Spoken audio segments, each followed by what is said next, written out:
Sometimes a car has gotta die. For whatever reason, they don't sell, they don't work, people don't like them. There's a whole lot of reasons why. Emissions even, crash safety, cars just age out sometimes. And right now, with how the market is, with everything changing, everyone wants an SUV, everybody wants hybridization, everybody wants an EV even, so things gotta change. For 2026, there's actually a long list of cars that are gonna go away. A lot of actually long nameplated historic cars are gonna go away, and we're gonna go over every single one.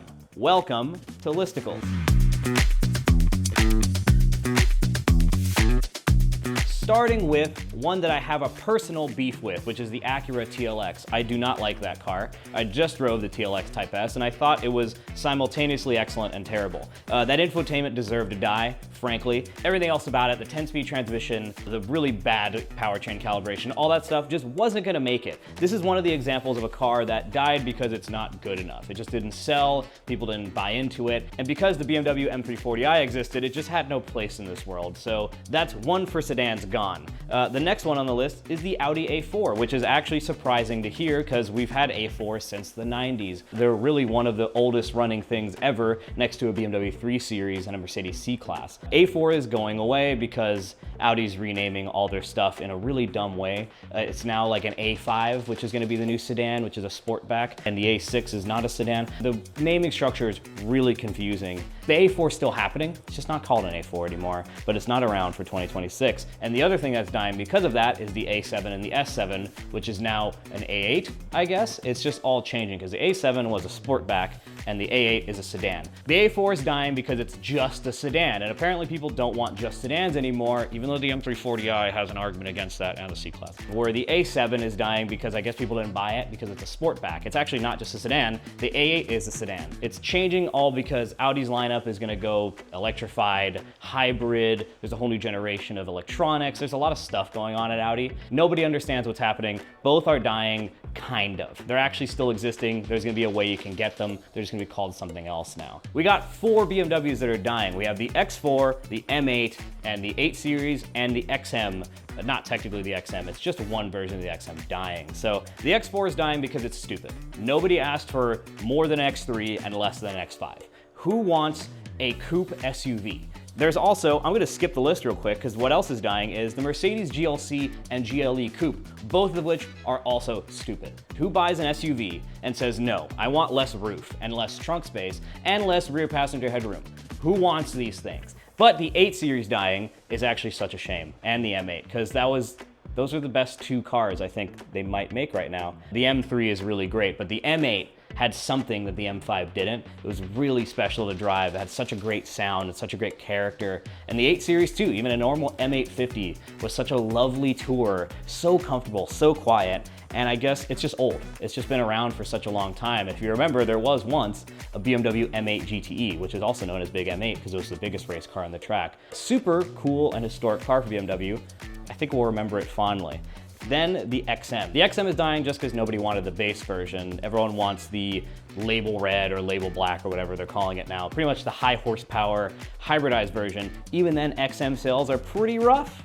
And they're meant to be the flagship M car. It's actually the M3. So I think they're just kind of doing stuff to make the XM move. I doubt it because it's not that good. Next up on the list, we got a couple of Cadillacs, the XT4 and XT6. The XT4 was kind of the small SUV. That died specifically to make room for the Bolt. It's pretty much to make more Bolts, which makes more money for GM than making more XT4s. It debuted in 2019, never really sold that well, so making way for other things. Then the XT6 is up next, which is a 3-row big SUV, and it just hasn't sold that well. It's only 20,000 units, which is really slow compared to an X5. It's just not that great, or even an X7.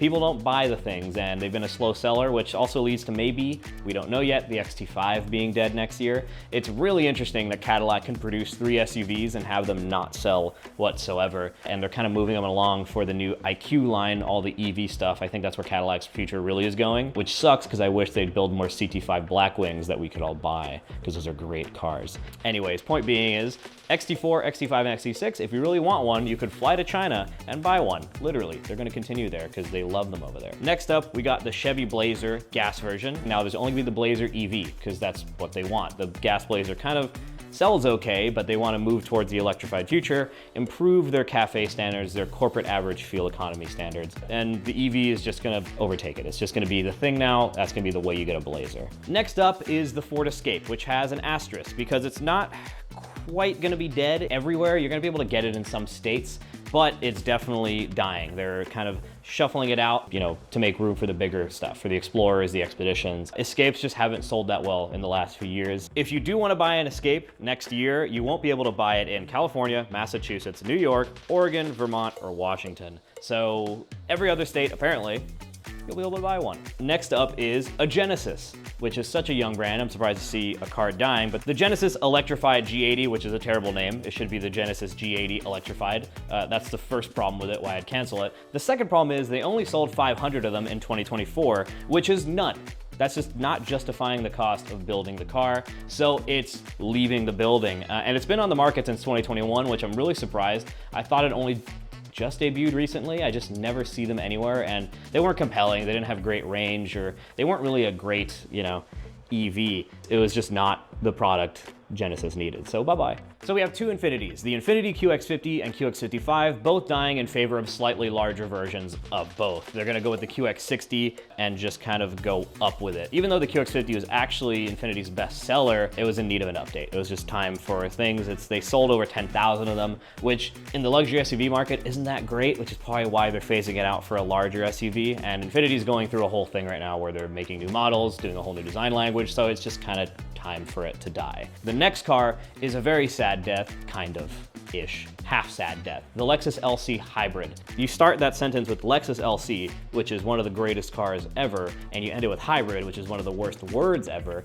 You get a very odd mixture of emotions. So the LC 500H, as it's known, is dying. They're not gonna make the V6 hybrid anymore after this year, which I say good riddance, because you can only buy the V8 5-liter naturally aspirated, which is amazing.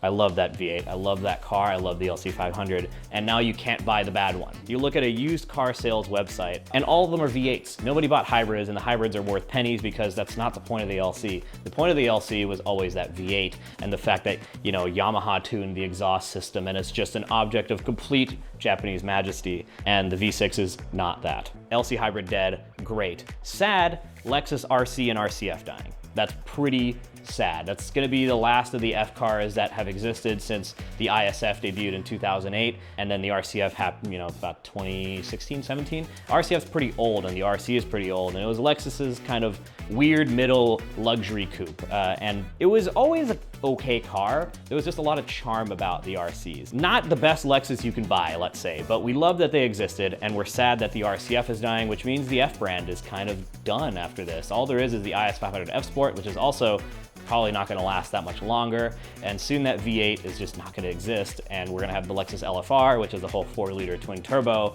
V8, supercar, super sports car kind of deal. F brand, I think that's actually something to mourn. I'd like sad violin music right now and say, wow, F is dying. There's no ISF, there's no GSF, and there's not gonna be any more RCF. And I really like those cars a lot, so that's actually really sad. We're gonna have a moment of silence now. Okay, that's enough. Next up on the list are two cars I already covered with the X4, the Mercedes GLC and GLE Coupe. Stupid. Simply put, stupid. That's why they don't exist. Nobody asked for these things. Nobody asked for an SUV coupe, and I wonder when these cars debuted, like I think it was 6-7 years ago now, who in Germany thought, yes, we want an SUV coupe? Next up are two actually important cars, the Nissan Altima and the Versa. Those have been staples of affordable cars for the better part of 30 years. People have been using them for basic transportation, basically forever at this point. They're just a staple. They're just a mark of the Civic days, the Accord, all that era in the 90s. These nameplates have lasted a long time. That's two less affordable cars on the market for everybody to buy, and that's a shame. Next up, very important, the Porsche 718 Boxster and Cayman are dying, which makes me really sad because there's one outside of the studio right now. Well, it's outside of the studio and like 60 miles that way at my house. I wanted it in the shoot, but there's no space. I love, love, love, love the 718. They're such a special sports car. In the 25, 26 years the car's been out, that platform has been perfected and developed and made better into what you see now, which is, you know, GT4 RS. You have GT4, GTS 4.0, you have Spider RS, you have even the 718 Cayman S. All these cars are such excellent sports cars cars that combine this lightness and this refinement and performance and they're the perfect do-everything car. They have 2 trunks. They're so emotional and they're consistently my favorite cars to drive. So the fact that they're dying, which I talked about in my Cayman GTS 4.0 video a year ago, it's a real shame that these things are going away. Right after that is the Porsche Macan, which is Porsche's baby SUV, the Audi Q5 size thing that is super popular. People love the Macan, at least in LA, because it's a Porsche SUV that's small and also handles really good and it's really comfortable. The Macan's actually really great. I love a good Macan. The problem is now the Macan EV is here, and apparently with it, they're trying to phase out the internal combustion Macan, which I think is a stupid idea, and they do too, because they're rethinking it. Rounding out the list, finally, we got our last 5 cars. We have the Subaru Legacy, which I'm surprised is still alive. I thought that thing died 2 years ago, actually. It's Subaru's normal-ass sedan. It's the Honda Accord and the Toyota Camry, except nobody buys the thing. Long history there with the Legacy since the 80s, actually. Colin McRae's one of his first rally cars with the Legacy. It's one of the first Subaru rally cars ever was a Legacy before it was an Impreza, and now it's dying because it got really boring. It's just not good compared to a Camry or an Accord. It was always just fine. It was really cool when you could get a flat 6 in it, like 10 years ago. You could get a 3.6 liter flat 6, which is actually super sick. Now it's just like a Turbo 4, kind of whatever, a CVT, just has no edge. It's just not a Legacy anymore. Kind of how the WRX lost its edge. It's a Subaru thing. The only Subaru you should buy is a BRZ. The Volvo S60, S90, V60, and V90, pretty much the same thing except sedan and wagon. All 4 of them dying, gone. Actually kind of sucks. I don't know, they're good cars. They're just old now. Volvo's updating their whole lineup. It's becoming Polestar, which is the EVs, and Volvo is going more electrified. So they're kind of just dying because they're old. You get in them now and they're just, 10 years behind the times. But also, a resounding death for wagons, which a lot of people are gonna be sad about. All 15 of you are gonna be sad about. And honestly, they're always great cars. They're Swedish, they're cool, they're whatever. But time for them to go bye-bye. Okay, that was every car that's gonna die in 2026. It's actually a whole lot. There's a couple heavy hitters there. The Boxster Cayman, the RCF. Those are major things to go and get put to pasture. It's all a bit sad. There's no other word for it. It is sad. So say goodbye to those cars. If you wanna buy them, you're gonna have to buy them like right now. And that's it for them. Sayonara, good cars. Thanks for watching Listicles.